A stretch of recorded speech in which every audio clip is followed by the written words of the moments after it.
வானக மக்கள் சொன்ன பார்த்த மாதிரி பிக் பாஸ்க்கான இரண்டாவது ப்ரோமோ வந்துட்டு நான் ஒண்ணுதான் கேக்குறேன். ஏன்டா இவ்வளவு வன்மத்தை கேக்குறீங்க? சீசனே முடிய போகுது, 5 நாள் தான் இருக்கு. இந்த 5 நாளைக்குள்ள இவர் தேவையில்லாம வந்து கொளுத்தி போட்டுக்கிட்டு இங்க யூஎஸ்பி யாரு, பென்ட்ரைவ் யாரு, என்ன புண்ணாக்கு யாருன்னு எதுக்கு? என்னத்துக்கு? சும்மா ஜாலியாச்சும் விட்டு தொலைங்களா? சும்மா தேவையில்லாம எல்லா வாரமும் இந்த வன்மம் கிளம்புறதுக்கு காரணமே கமல் சார் மட்டும்தான். வந்து என்ன கொஸ்டின் கேட்கிறாருன்னு தெரியாம என்னதையா கேட்டு விட்டு போறது, அது வன்மத்தை கேட்கறான். சரிப்பா, அது அந்த கொஸ்டின் கூட உண்மையாக ஓரளவு இந்த வாட்டி கேட்டது பரவாயில்ல.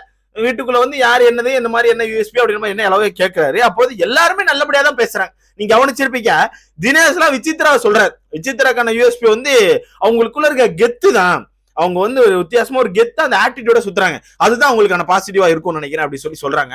அதே மாதிரி விஷ்ணு பாத்தீங்கன்னா அர்ச்சனா சொல்றாங்க. அர்ச்சனாக்குள்ள ஒரு இன்னசென்ஸ் ஒண்ணு இருக்கு, அது வந்து செம்மையா இருக்கு. அதுதான் அவங்கள பயங்கரமா காப்பாத்துது, மக்கள் மத்தியில பயங்கரமா கொண்டு போயிருக்கு அப்படின்னு எல்லாருமே ஓரளவு பாசிட்டிவா சொல்றாங்க. ஏன்னா கடைசி வாரம்ப்பா, கடைசி வாரம் 5 நாள் தான் இருக்கு. 5 நாள்ல ஒண்ணு ஓட்டும் யாருக்கும் சேஞ்ச் ஆக போறதுல, எதுவும் ஆக போறதுல.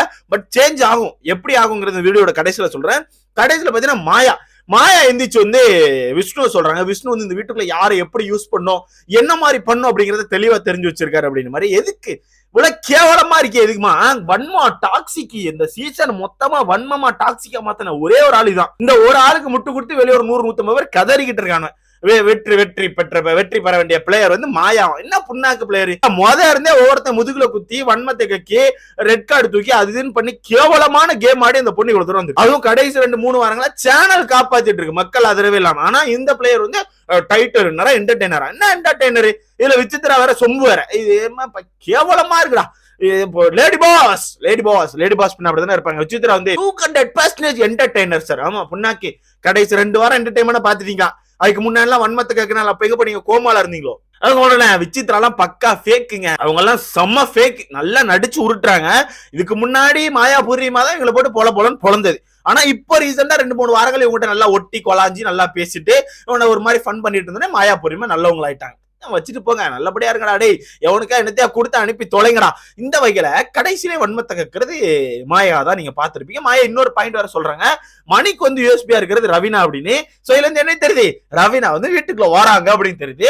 சோ அதுதான் இந்த சீசனை பொறுத்தவரை ரொம்ப டாக்ஸிக்கா போயிட்டு இருக்கு. நமக்கு நல்லா தெரிஞ்சு டாக்ஸிக் கிரிஞ்ச் அதுன்னு ரொம்ப கன்றாவியா போயிட்டு இருக்கு. அந்த கன்றாவி புண்ணாக்கெல்லாம் பார்க்க முடியாம தான் நம்ம ஒவ்வொருத்தரை வெளியே அனுப்பணும். பட் அந்த மொத்தமா சேர்ந்து இப்ப எல்லா கிரிஞ்சு வீட்டுக்குள்ள வருதுன்னு சொல்றாங்க. இல்ல ஒரு 1-2 பேர் மட்டும் தான் வரல போல. முக்கியமா பிரதீப் வரலன்னு சொல்லிட்டாங்க. பிரதீப் வர்றதுக்கான வாய்ப்பு இல்ல, பாவா செல்லத்துறை வர்றதுக்கான வாய்ப்பு இல்ல. சோ இந்த மாதிரி ஒரு 4 பேரா 2 பேர் மட்டும் தான் வரலன்னு சொல்லிட்டு இருக்காங்க. இது எல்லாருமே இந்த வாரம் ரிட்டர்ன் உள்ள வராங்க. அதாவது இன்னைக்கு இருந்து உள்ள போக ஆரம்பிச்சிட்டாங்க. நாளைக்கான எபிசோட்ல நமக்கு டெலிகாஸ்ட் ஆக ஆரம்பிக்கும். சோ எல்லாம் உள்ள போக ஆரம்பிச்சாச்சு. மொத்தமா எனக்கு தெரிஞ்சு ரிட்டர்ன் கிரிஞ்ச் ஆக போகுது.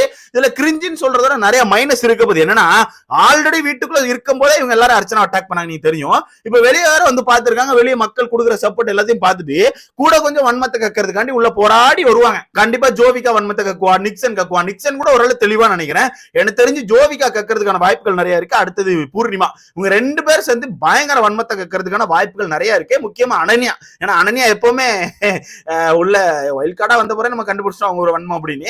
அந்த வகையில எனக்கு தெரிஞ்சு வன்மங்கள் ரிட்டர்ன் நிரப்ப போறாங்க இந்த வீட்டுக்குள்ள. ஆனா மாயாக்கு தான் அதிகபட்ச சப்போர்ட் கொடுக்குற மாதிரி வருவாங்க. ஆல்ரெடி மாயா ஸ்குவாட் தானே. ஆனா இந்த வாரம் எப்படி இருக்கும்னு எனக்கு தெரியல.